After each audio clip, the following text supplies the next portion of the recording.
mag-harvest ng lemongrass.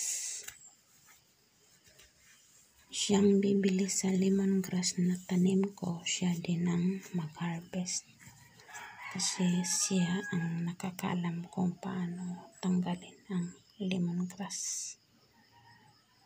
Dami akong lemongrass. Binibinta ko. Punta siya dito, yung nagbili.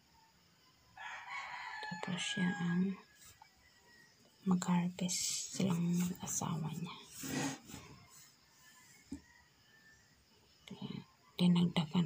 Dagdagan ko pa to.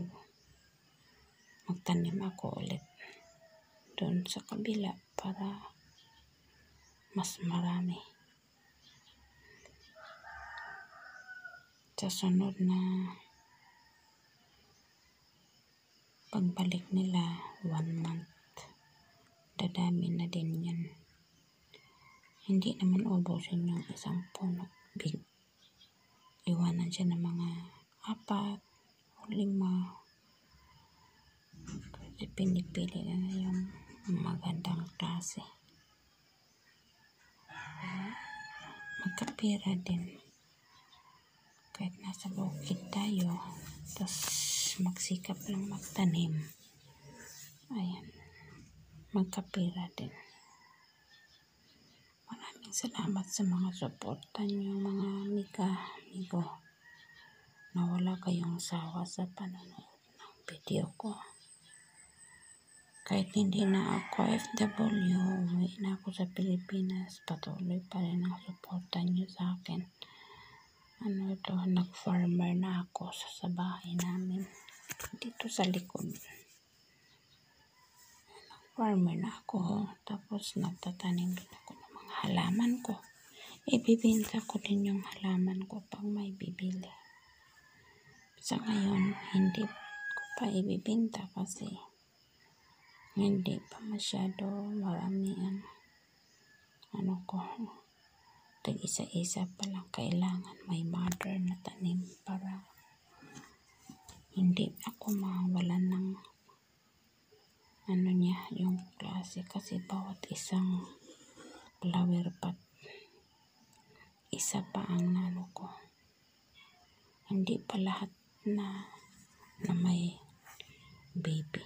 Yung sa Bisaya pa, saha. Kaya, hindi pa ako magbibinta ng halaman. Pero itong mga gulay ko, tulad ng lemongrass, kalabasa, yan, ibibinta ko na yan. Tapos yung mga palaya ko maliliit pa. Kailangan talaga na may area ka na malinis. Alam nyo na, pag matanda na, hindi na masyado makabungkal ng yuta. Lupa. Patandaan lang kaya. Ito pang natanim ko mga malunggay, lemongrass, kalabasa, may mga prutas, maliliit pa kasi seeds lang ginagamit ko.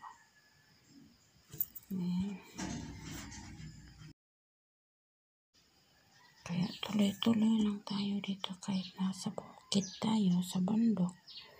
Habang may lakas, magtatanim.